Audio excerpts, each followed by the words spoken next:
En montagne, on n'est jamais au bout de ses surprises. Vous ne me croyez pas? Thierry, par exemple. Voue une passion immodérée à la pomme de terre. Mais pas n'importe quelle patate. Une patate bio qu'il a créée lui-même. Tu produis pas seulement de la nourriture, tu produis aussi de la pensée. En Suisse, à Gruyère, des éleveurs arborent fièrement leur barbe, comme il y a plus d'un siècle. Il faut dire que les descendants de la fameuse caste des barbus ont fait de leur tradition un véritable mode de vie. Est-ce qu'il en a une belle, lui, hein? Ouais, il a une belle barbe bleue. C'est le vrai Armailly. Jojo, lui, a pris une retraite bien méritée, après avoir passé 30 ans en Haute-Maurienne comme facteur. Le jour où il a un remplaçant, on a le courrier 2 heures plus tôt. Laurent l'a accompagné pour l'une de ses dernières tournées, entre boîte aux lettres et bistrot du village. Tous ont en eux cette joie de vivre qui donne envie de croiser leur chemin. Et ça, c'est la vie, tout simplement.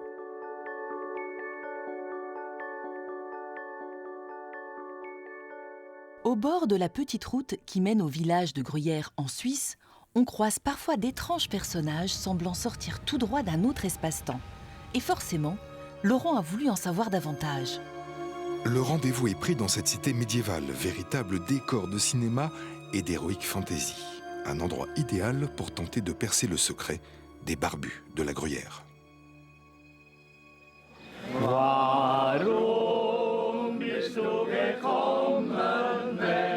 Ici, chaque année, ce sont des milliers de touristes qui déferlent dans la rue principale du village. Si Gruyère est le berceau de la fondue, la vraie, c'est aussi le centre de tous les clichés liés à la Suisse, les vaches miniatures, les petits chalets de montagne, les champs, tout y est.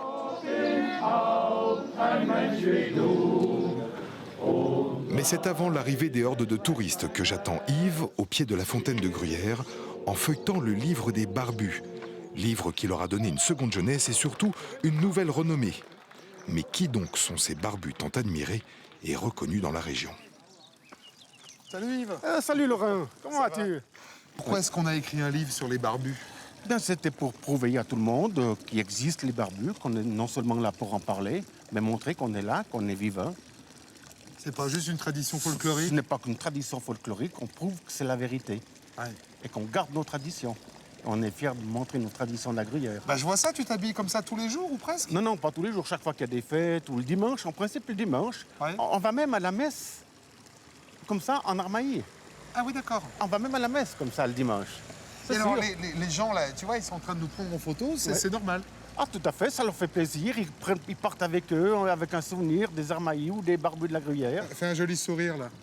Fais un sourire, là, il y en a un qui te prend en photo, là. Pas de problème. Il faut laisser ce plaisir à notre tourisme. Hein. Article 3. Sera accepté comme membre tout homme ayant une barbe fleurie, naturelle et non taillée, la plus longue possible, avec les cheveux courts. De la Gruyère, de la Glane, de la Veuvez, d'une autre partie du canton, s'il est accepté par l'Assemblée, étant ou ayant été Armailly, Boueb, paysan, ou au minimum d'origine paysanne.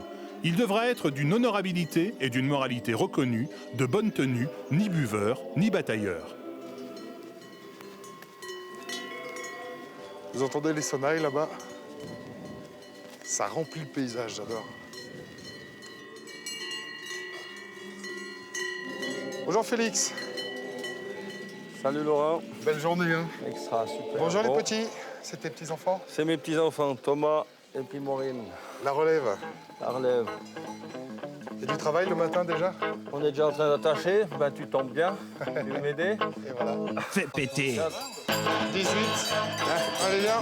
Retour à l'alpage. Je suis donc chez Félix, 50 ans, et cadet des barbus de la Gruyère. Félix est garde-génisse dans ce même alpage que Yves a tenu pendant 18 ans auparavant. Il est l'heure de rentrer les bêtes à l'étable et mon expérience en ce domaine n'a d'égal que mon efficacité. En moins de temps qu'il n'en faut pour le dire, les vaches de Félix sont bien rangées, propres en ordre, comme on dit ici.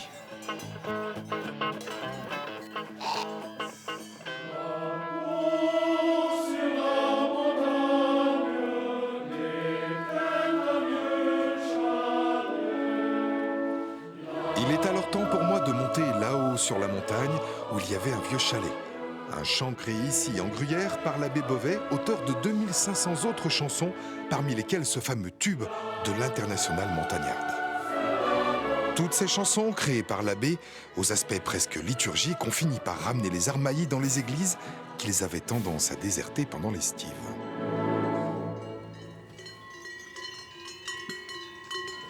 C'est un ami à toi, Théophile? Oui, c'est un ami à moi et puis je lui ai montré quelques astuces pour la fabrication. Ouais. Et puis je viens le trouver, voir s'il s'en sort bien. Toc toc. Bonjour. Et Théophile, Oui. vous avez pas de barbe, vous? Non, il faut me mettre dans le grès, je crois. Est-ce qu'il en a une belle, lui, hein? Ouais, il a une belle barbe bleue. C'est le vrai Armailly. Mais moi, je suis trop vieux. Pour avoir une grande barbe? Pas une grande barbe. T'as pas le temps de pousser? C'est foutu. Et toi, Félix, t'es le plus jeune des barbus, en fait. Hein? Oui, je suis le plus jeune des barbus. Et l'appartenance à la Société des Barbus de la Gruyère, c'est venu naturellement, une fois que la barbe était là, bah pourquoi pas... Tout à fait. Ben, j'ai été 17 ans dans un autre chalet au Jura où donc là, je faisais comme Théophile, je fabriquais mon fromage. J'avais 100 vaches. Et puis c'est là que j'ai fait connaissance de Yvan Thévenard, qui est le cellier, qui fait aussi partie des barbus, qui est notre cellier, qui fait les rimes pour les clochettes et les chenilles. Et puis qui m'a dit, mais écoute, t'as une jolie barbe, t'aimes les traditions, t'es armaillé, parce que c'est vrai que dans les armaillis de la Gruyère, enfin les barbus, c'est quand même là-bas, c'était des armaillis. Bah oui. Et puis comme ça, je me suis laissé convaincre. Oh, et ça te plaît? Tout à fait. Donc ça fait, je suis rentré il y a 5 ans, je crois. Ouais. Et Théophile, le bretzon, tu le portes depuis combien de temps? Oui, tout petit, je crois. Tu crois qu'il y a encore des gens qui feront le fromage comme ça dans 50 ans? Et je crois pas. À présent, avec la modernisation, les nouvelles lois liées, les normes, ça vient vraiment la mettre chez les armaillis que je crois qu'on est bientôt de larveux. C'est pour ça que tu te fais pousser la barbe, hein, pour garder la tradition. Exact. Ouais. En tout cas, pour témoigner du fait Ouais. que ça existe. Alors, le produit fini, bah, c'est le Sérac. Voilà, exactement. Voilà. Que voilà. Fromage blanc, c'est ça, Ouais. Théophile? Oui, c'est ça. Ouais. Dis donc, on m'a beaucoup parlé du rang des vaches. Depuis que je suis arrivé ici, tout le monde m'a dit le rang des vaches, c'est l'hymne des armaillis. Ça ressemble à quoi? Hein? On le chante? Allez. Ouais. Les armaillis di Colombete,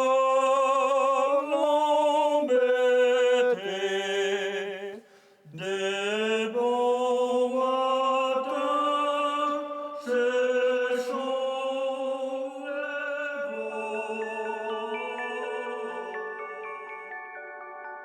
Georges, dit Jojo, n'a pas sa langue dans sa poche.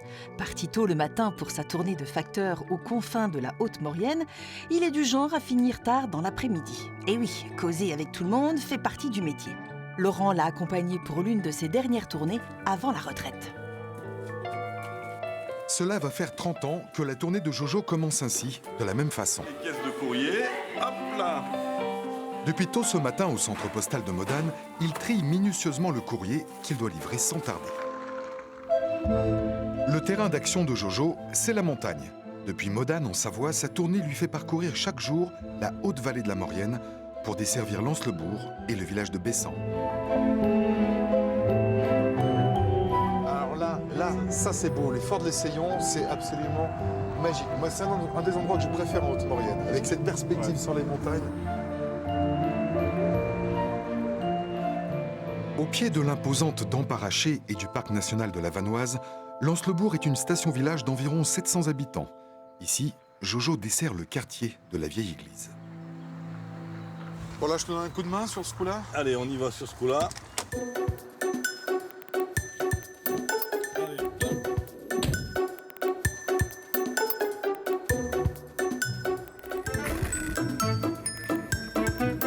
En fait, si Jojo court ainsi, c'est pour gagner du temps. Un temps qu'il va dépenser aussitôt en bavardage dès qu'il rencontre quelqu'un. Je l'avais perdu, mais forcément, il est en train de discuter. Bonjour. Bonjour, la télévision française. Par exemple, ce jeune retraité de 68 ans, un ancien garde champêtre qu'on surnomme ici le Fouet, et qui raconte toujours les mêmes histoires Il y véridiques. avait un couple. Le gars, il va ramasser les champignons. Et puis, il arrive le soir, il dit à sa femme, fais-moi les champignons. Et puis le lendemain à midi, t'as pas fait les champignons? Non, j'ai pas fait les champignons. Bon, après, elle a commencé à les faire un peu, puis elle a filé au chien. Et puis le chien, il était droit le soir. Et il dit, bah t'as vu? Le chien, il a bouffé les champignons, t'as vu, il est toujours droit. Il dit bah oui, bah alors ce soir on va manger les champignons. Et puis le lendemain matin, ils ne sont pas réveillés ni l'un ni l'autre. C'est pour ça que les champignons, tu sais, c'est un truc. Je les aime bien, mais tu vois, dans une boîte de conserve, champignons de Paris.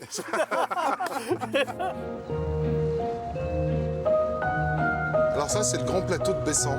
C'est ton village de cœur pour le travail. Ah, pour le travail, oui. Ben, tu sais, au bout de 30 ans, je pense qu'on se rencontre tous les jours. Hein. C'est un petit peu la famille. Ouais. C'est là que tu préfères. Ben, les Bessanais, j'ai toujours dit, c'est des Gaulois. Ils ont un caractère extraordinaire. Ça rouspète, mais au fond d'eux, ils te donneraient leur chemise. Et tu sais, c'est très rude hein, ici. On est vraiment au fin fond de la vallée. C'est vraiment le haut de la Haute-Maurienne avec Bonneval derrière. Voilà. Et je sais que c'est très froid comme climat. Très froid. Alors là, aujourd'hui, c'est baigné de soleil. Et le jour suivant, il pleut. On peut trouver ça triste et austère, mais pour Jojo, au contraire, c'est la fête. On s'est retrouvés, on était une quinzaine et on a tous bu des canons, je te dis pas. Là, alors, on va chez Marie. Chez Marie. Chez Marie. Bonjour. Chez Marie. Allez, c'est le facteur. Dans le café de Marie, il y a Félix, bien sûr, dit Paf, Georges dit Jopo, Lucien dit Lulu et Roland dit Bûchette. Est-ce que je peux le voir, Félix, le journal Si tu veux, mais à part la date, il n'y a rien d'autre. Vous l'avez ressenti, le tremblement de terre, là, cette nuit, là Non, sérieux Oui, ici, ils l'ont ressenti. Il y en a qui l'ont ressenti. Oui, peut-être toi, tu l'as ressenti. Bah, nous, on faisait la fête. Eux, ils étaient en amplitude magnitude 0, mais... Bon, et à propos, là, Jojo, il s'est déjà trompé en mettant le collier dans la boîte, non? Fais gaffe à ce que tu dis, Lulu.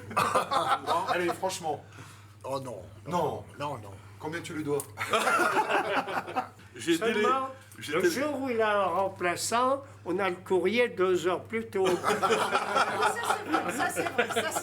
Tu as Bessan, c'est la vie, bien donc. Ma jolie, on s'aimera tous les deux. La Bessanaise, c'est l'hymne de Bessan. Écrite durant la dernière guerre, la chanter aujourd'hui est un signe fort d'appartenance à la communauté du village.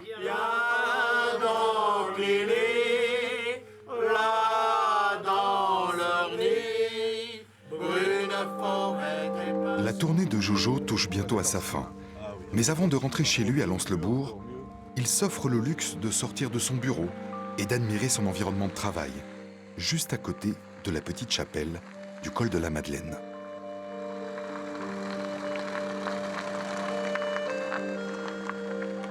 Tiens, il y a le casse-croûte dans la poche. Hop! Ça fait du bien une petite pause, hein? Excellent. Un petit peu de fromage du coin, tu vois, avec un petit peu de jambon. Petite poire du coin. Ramassée sur les arbres proches de nous. C'est quand même un joli cadre de travail que tu as. Ah, exceptionnel. Quand tu parles de tes 30 années passées ici en Haute-Maurienne comme facteur, bah, tu parles toujours de ce mot de liberté.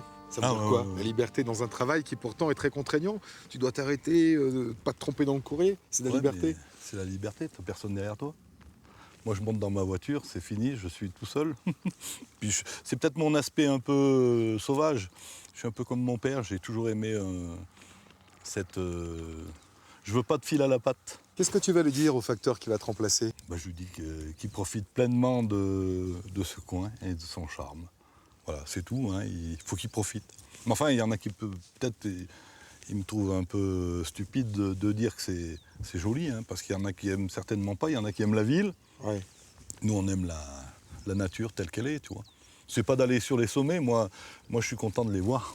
Je pense que tu le vois dans la journée qu'on passe, c'est quand même exceptionnel, hein, d'arriver à se poser, d'arriver à regarder un petit peu ce qui est beau autour de nous. Hein. Et demain, on peut fermer la page, mais on n'oublie pas ce qu'on a vécu, ce qu'on peut vivre, quoi. Christian est le genre de gaillard qui donne envie d'apprendre à skier. Il est l'heureux propriétaire de la plus belle station de ski du monde, dit-il. La plus belle, à vous de juger, la plus petite sans doute, mais la plus sympa, ça c'est sûr. Un seul téléski, une seule piste, et Christian qui s'occupe de tout, du sol au plafond. Et je vais revivre ma jeunesse parce que c'est en général dans ce genre de station qu'on apprend à skier avant de devenir des grands champions. Et voilà. Dans sa cabane minuscule, Christian peut vous louer du matériel. Ça n'est pas du dernier cri, mais n'hésitez pas, ça fait partie du sketch. Donc tu es champion olympique, tu skis une fois tous les 4 matins, 3 fois tous les 4 dimanches. Un peu tous les 2 jours. Tous les 2 jours de mon métier. Très très bien. Combien il fait le monsieur, plus de 40 kilos? À peine plus. Bon, très bien. Tu peux doubler par 2 et en rajouter un peu. Il a des skis, il a des chaussures. Ouais, il a juste un problème de semelle, il va la remettre droite et puis ça va aller mieux. Il y a une nichée de rats dans le... Non, les souris. Allez, attends. Non, mais c'est la semelle. Mais sinon, on peut en trouver les autres. Hein. Non, non, mais regarde, c'est la semelle qui est J'ai de la ressource. Alors, toi, tu t'occupes absolument de tout ici. Ah ben, je suis obligé de m'occuper un peu de tout, puisqu'on n'est que 2 pour faire tourner la chose. Donc, mon collègue donne les perches là où t'es les skis. Moi, je m'occupe de la caisse d'allocation. Mais avant de démarrer, il faut damer la piste, il faut parfois dégager le parking. Oui. Donc, sans compter la maintenance et le secourisme. Allez, manque plus que le forfait. Et voilà, c'est prêt. Ah, ça c'est collector. Tu sais comment c'est que ça s'installe? Ah oui, j'étais vivant dans les années 70. Ça, les plus jeunes d'entre nous ne savent pas que des forfaits pouvaient se scotcher comme ça sur un blouson. Allez, c'est parti. À nous la montagne. Attention, à 3000 mètres, il y a des crevasses. D'après Christian, le Grand Valtin n'est autre que la première station de ski des Vosges. Enfin, par sa date de création. Car c'est son grand-père qui l'a construite en 1965.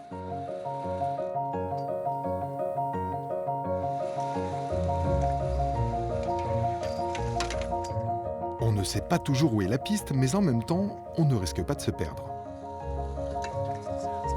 Les skieurs qui viennent au Grand Valtin sont des habitués, prêts à payer tout de même 12 € la journée pour une seule piste. C'est pratique pour débuter ces petites stations. Ah oui, tout à fait. En fait, c'est vraiment l'idéal, d'autant que nous, mes parents ont un chalet un tout petit peu plus haut, donc on vient à pied, on a notre petit chariot là-bas. Et du coup, c'est parfait. En fait, on est en toute confiance, on sait que les enfants sont pas loin. Et la piste est idéale pour apprendre à skier. Ils ont appris à skier dans les 2, ici. Puis ce qu'il y a de bien dans les Vosges, c'est qu'il y a quand même des stations un peu plus grandes, pas très loin, voilà, le col de la Schlourte. Par exemple, oui. Donc quand ils savent bien faire, on peut y aller, quoi. Voilà, exactement. On passe au cran au-dessus. Et ça, c'est important qu'il y ait des petites stations comme ça, qui coûtent quelques euros par demi-journée. Oui, voilà. Parce qu'un forfait, quand on apprend à skier, ça peut être cher. Hein. Oui, tout à fait. Surtout quand on fait que 2 ou 3 descentes dans la matinée, parce que on apprend aux enfants. Donc forcément, on fait pas de l'intensif, quoi. On fait du qualitatif. Il faut apprendre à tourner, à s'arrêter. Alors, c'est quoi le prénom? Laurent. Ah, Laurent. Alors, Roland, comment t'as trouvé ça ce matin? Eh bien, écoute, t'as vu la trace, là, à côté du téléski? J'ai fait un peu de poudreuse. Ah oui. Du hors-piste. Bon, là, on risque pas de se prendre une avalanche, c'est déjà ça. Non, on en a déjà eu 4, il y a eu 17 morts, ça, à cause des avalanches ici. Donc, alors, mine de rien, oui. non, mais sans rire, oui. C'est vachement sympa pour les gamins. Ah ben, c'est exactement ce qu'il faut. C'est la piste pour débutants. Et il n'y a pas de problème d'enneigement quand même. Depuis quelques années, les hivers, c'est plus ce que c'était. Ah, nous, ici, en général, on a toujours à environ 1,50 m de poudreuse. Sauf quand il pleut. Sauf quand il pleut, où malheureusement, on peut avoir jusqu'à 5 ou 10 cm d'eau. Non, mais c'est devenu aléatoire par rapport à l'époque de ton grand-père. Justement, on récupère tout ce qui traîne sous les pieds, vous voyez, des gens. Le soir, on leur brosse les godasses pour les remettre sur notre piste. Thierry s'est installé dans le Trièves, en Isère. Avec toute sa famille, il vit son métier d'agriculteur avec une réelle passion. Il faut dire que pour Thierry, le respect de la nature, c'est sacré. Toute sa production est bio et ça le rend tout simplement heureux. Ça va? Et toi? T'as fait bonne route? C'est Thierry qui m'accueille au beau milieu de ses oies, mais ce qui surprend avant tout ici, c'est que le bio, ça se voit.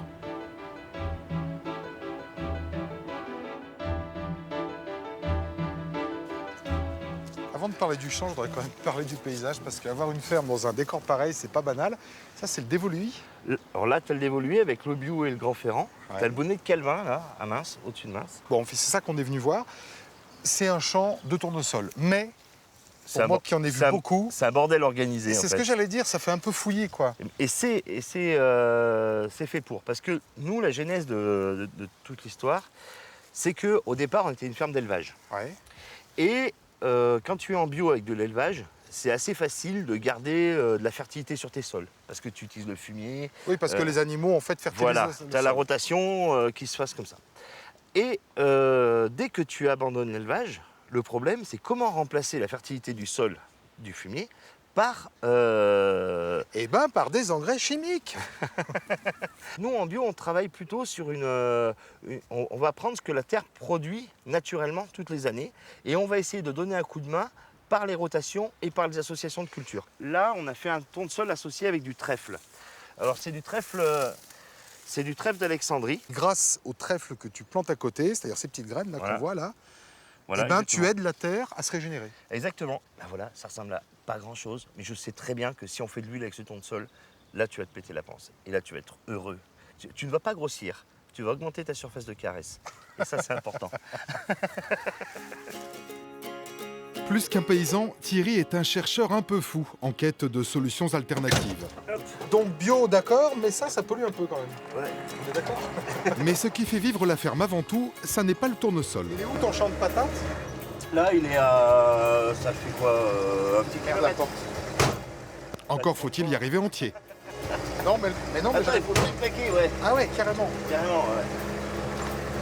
Bon, je mettrais bien la ceinture, mais il n'y en a pas. Hein. Voiture de collection, c'est ouais. toléré. Tiens, je suis passé là tout à l'heure pour aller voir l'apiculteur au-dessus. Ouais, là. Tu le connais d'ailleurs, Loïc?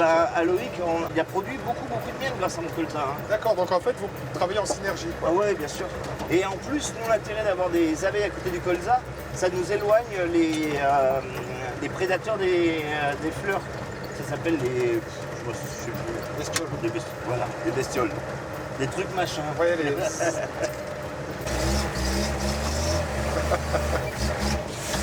Ah, il me l'a fait pilote de course, là. Bon. Bon, super, on va Qu'est-ce que je fais? Je pars avec la porte ou... Oh non, bah laisse-la sur le camion, là. Ok. Ah. Bref. Plus de la moitié de la production est dédiée à l'écrin, la perle des patates, une variété inventée ici et réputée sur les plus grands marchés bio de France. Oh, ça sent... Ouais, c'est bien. Ah, ça sent le... Ça sent la terre. Genre, ouais, la terre. Et d'ailleurs, c'est un truc, c'est important de sentir la terre. Parce que quand tu sens la terre, tu sens la matière organique qui est dedans et tu sens la vie. Parce qu'une terre qui est morte n'a plus d'odeur. C'est vrai, ça? Ouais. Mais pour cultiver sans produits chimiques les 150 tonnes de patates qui dorment sous nos pieds, il faut être motivé. Le bio est donc une religion et Thierry est un croyant pratiquant assidu. Tu produis pas seulement de la nourriture, tu produis aussi de la pensée. Tu produis de la réflexion, tu produis... cette patate-là, c'est des années de réflexion. Moi et mon frangin, ça fait que 8 ans qu'on fait des patates, mais ça fait 8 ans d'efforts. C'est 8 ans d'efforts pour les sortir. Et c'est tellement merveilleux quand tu les as, quoi. C'est comme des trésors. Ouais, je vois que t'en parles comme un trésor et on va la goûter quand même. Ah ouais, allez à fond. Ah, parce que t'en parles avec amour, j'ai envie qu'elle soit bonne, moi. Ah ouais, ça va être génial. Il suffit de passer quelques heures avec Thierry pour comprendre que le bio, c'est aussi une philosophie, un art de vivre. Et à la ferme Gabert, mon enquête touche à sa fin, car tout y est. Les montagnes à perte de vue, les panneaux solaires pour une ferme autonome, des cultures respectueuses des générations à venir. Et au beau milieu des champs d'avoine, la femme de Thierry, danseuse professionnelle, qui, elle, cultive les gestes et le corps.